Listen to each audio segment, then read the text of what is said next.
दोस्तों, आज की कहानी है बहू के माँ ने इसे पैर छूना भी नहीं सिखाया। दोस्तों, कहानी शुरू करने से पहले अगर हमारे चैनल को सब्सक्राइब नहीं किया हो तो कर लीजिए ताकि आपके पास पहुंचे हर रोज नया वीडियो। ससुराल में पहली रसोई ये सोच सिंघदा के हाथ पैर फूल रहे थे। पढ़ाई लिखाई के चक्कर में रसोई में पाँव तक नहीं रखे। फिर अचानक से रोहन से प्यार और शादी माँ कहती रही, लेकिन हर बार को हंसी में टाल दिया। आज शादी कर ससुराल में आ तो गई। उसे क्या पता था कि रोहन के संयुक्त परिवार ना होते हुए भी संयुक्त परिवारी सब अलग रहते, लेकिन शादी के लिए लोग विदेशों से भी आ गए थे। कितनी चहल पहल की देखकर घबरा गई सिंघदा। कानपुर वाली दादी ने तो अपनी तेजी पहली दिन दिखा दिया। जब पैर सूखकर उठी तो वो ऐसे ही सिलाई जैसे सिंघदा ने उनके पैर काट लिए। आए दिया, बहू के माँ ने इसे पैर छूना भी नहीं सिखाया। एक बारी पैर छूकर खड़ी हो गई लाड की तरह। काकी बहू शहर में पाली बड़ी है, ना नहीं जानती पैर को 5 बार छूकर आशीर्वाद लिया जाते हैं। अपनी सासू माँ के मुंह से सुनती सिंघदा फिर झुक गई। काकी के शरण कमलों में 5 बार पैर छुए तो आशीर्वाद मिला, सदा सौभाग्यशाली रहो, दूधो नाओ पूतो फलो।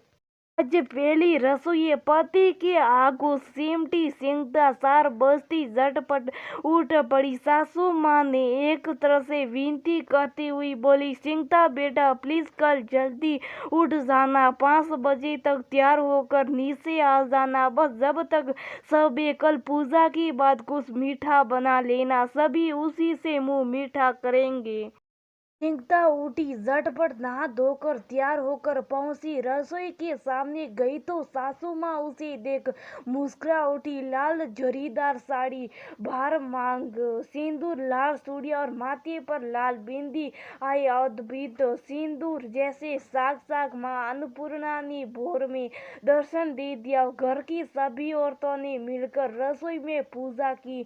माँ अन्नपूर्णा का आह्वान किया गया ताकि नई दुल्हन को आशीर्वाद जिससे ये घर सदा धन धान से भरा रहे। पूजा करते हुए सिंघदा भी भावुक हो गई। पूजा खत्म होती सभी बाहर गए। सासू माँ वंदना ने जल्दी जल्दी बहू को समझा दिया कि सूजी का हलवा बना लो, सब कुछ रख दिया नाप कर, अलग वस्तु में ध्यान से बनाना है। अभी कुछ और कह रही थी कि उनकी ननद आई और हाथ पकड़कर ये कहते हुए लेकर चली गई कि क्या वंदना, बहू की पहली रसोई है, तेरी नहीं तुम्हारे हाथ का बहुत खाया, अब बहू के हाथ का खाया जाए। अपनी बड़ी ननन वसुंधरा के सामने बोलने की हिम्मत नहीं थी। चुपचाप निरेसी बहू को निहारती हुई बाहर चली गई।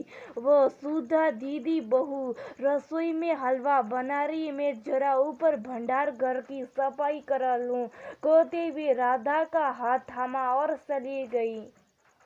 हाँ हाँ वदना, जाओ तुम अपना काम देखो, बहू कह रही, लेकी कहते हुए वसुधा जी लग गई अपने काम। कापी और मौसी बुआ से बात करने में। इधर सिंघदा यूट्यूब पर देखकर सूजी का हलवा बना रही थी। सब कुछ अच्छा जा रहा था कि नेटवर्क चला गया। अब क्या होगा? सूजी बूंद चुका था, मेवे भी तले जा चुके थे, लेकिन आगे क्या? फिर उसने अपना दिमाग लगाया। देखा माँ ने चीनी और पानी रखा था। फिर क्या था? चीनी पानी डाला, कूटी इलायची भी और हलवा तैयार था। लेकिन सिंघदा थोड़ी डरी हुई थी। सूजी भूनते समय थोड़ा कहीं ज्यादा जल गया था। फिर भी अपने हिसाब से खूब अच्छे सजाया। बड़े से कटोरी में रखकर ऊपर से खूब सारे ताले मेवे डाल दिए। उधर वंदना सी भागती हुई भंडार घर में गई। सामान सब था, वह एक सूला भी झटपट सूजी का हलवा बनाया और राधा जी को नीचे जाने को कहा। राधा भागकर किशन के पीछे के दरवाजे पर गई। इधर बड़ी से डब्बे में डालकर वंदना जी ने डब्बा रसोई की तरफ रस्सी से बांधकर लटकाया। राधा ने लपक कर डब्बा पकड़ा और घुस गई रसोई में। सिंगता को डब्बा देते हुए सब कुछ समझाती हुई बाहर निकल गई। सिंगता को रात की सांस आई। झटपट सासू माँ का बनाया हलवा कटोरी में डाला, मेवे आदि डालकर बाहर ले गई। डाइनिंग टेबल पर रखा, सभी आ गए।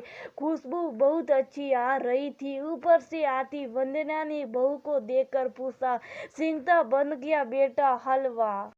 सिंगता ने देखा सासू माँ तो बहुत बड़ी आधारकार है। उसने हंसी रोकते हुए कहा, हाँ माँ बन गया, आइए ना, कहते हुए सभी के लिए हलवा परोसने लगी। काकी को हलवा दिया सबसे पहले, क्योंकि वही सबसे बड़ी है खानदान में। हलवा का एक निवाला मुंह में रखती कटोरी टेबल पर रख सिंगता को उंगली के इशारे से बुलाया। सिंगता गई तो उसके हाथ अपने हाथों में लेकर सूंघ लिया। फिर आंखों में आंसू आ गए और बोल पड़ी, सचमुच तू तो अन्नपूर्णा की अवतार है रे। बहुत स्वाद है तेरे हाथों में। मेरे परिवार में एक और अन्नपूर्णा और लक्ष्मी का स्वागत है। काकी के कल के कटु बोल से डरी सिंगता ये मीठे आशीष से अभी शिशित बोल सुन भावुक हो उठी। साथ में मन में ग्लानि भी भार उठा, आंखों में आंसू आ गए। तभी काकी ने अपने खानदानी नवलखा हार बहू के हाथ में धर दिया। हार का डब्बा अपने हाथ में थामे वो कांपने लगी। क्या ये सल नहीं है? काफी के भावनाओं के साथ सासू माँ के तरफ देखा तो उनकी नजरों में भी शर्म दिखा। वो घबराई सी लगी, क्या करे? अभी सोच ही रही थी कि डब्बा टेबल पर रख गिर पड़ी। सिंगता काकी के शरण पर आंखों से आंसू बहकर काकी के शरण पखारने लगे। क्या हुआ बहुरिया, इतनी भावुक क्यों है? बिटिया उठ, तेरा स्थान तो मेरे हृदय में है ना बिटिया। उसे उठाती हुए सामने कुर्सी पर बिठाया, उसकी हड्डी को अपनी उंगलियों में थाम उसकी आंखों में आए आंसू को पोंछ मुस्कुरा उठी। काकी के सामने हाथ जोड़ खड़ी हो गई। सिंगता दादी जी, मैं आपके इस प्रसाद की हकदार नहीं, आप नहीं जानती हैं, ये हलवा मैंने नहीं बनाया, ये माँ ने बनाया, जिसे बस मैंने आप सभी के सामने परोस दिया है। आपने प्रशंसा की, मैं हकदार नहीं हूँ। दादी जी, मैंने हलवा बनाया जरूर, लेकिन नहीं जानती कैसा बना है। डर की वजह से वो नहीं परोस पाई। दादी जी, मुझे माफी दे दीजिए और आशीर्वाद भी, ये हार में नहीं ले सकती। कहते हुए हार उन्हें वापस देने लगी तो दादी सास ने उसका हाथ पकड़ फिर उन्हें बगल में बैठा लिया। अब तो तू और हकदार बन गई बिटिया। तू साथी तो सुप वहीं बटोर लेती, लेकिन तू सची, इससे बड़ी खूबी कोई नहीं हो सकती। तू तो सरस्वती भी निकली। तो अब तो तेरा अधिकार मुझ पर मेरे आशीर्वाद पर, और हाँ, इस नवलखा हार पर भी। कहते हुए हार का डब्बा उसके हाथों में देते हुए वंदना की तरफ देखते हुए बोली, बहू तुझे बहुत प्यारी बहू मिली है, बहुत ससी, देखना कभी कोई तकलीफ नहीं देगी ये तुम्हें। वंदना जी ने आकर काकी के पैर छू लिए, आंखों में आंसू थे और फिर बोल पड़ी, काकी मुझे माफ कर दीजिए, गलती मेरी थी, मैं घबरा गई थी कि सिंगता की शिकायत ना हो, जबकि भूल गई थी ये शिकायत नहीं, शिक्षा होती है, जिसे ग्रहण कर बच्चे अच्छा करने की कोशिश कर सकते हैं। आज चिंता ने झूठ को अस्वीकार कर हम बड़ों को भी रास्ता दिखाया ना काकी। बिल्कुल वंदना, लाखों में एक बहू आई है हमारे घर, तो नवलखा हार भी तो उसका हुआ।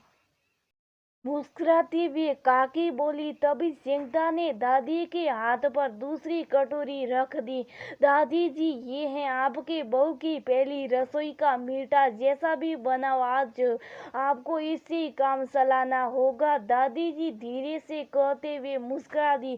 सभी ने हलवा खाया। अच्छा बना था, हाँ पहली बार बनाया था, थोड़ी कसर तो रह गई थी, लेकिन सच बोलने की हिम्मत और अपनी कमी को स्वीकार कर आगे बढ़ने से सिंगदा की सबने खूब प्रसन्नता की। दादी ने वो हार बहू के गले में डाल दिया और बहू ने उस हार में अपनी जीत को सिर माथे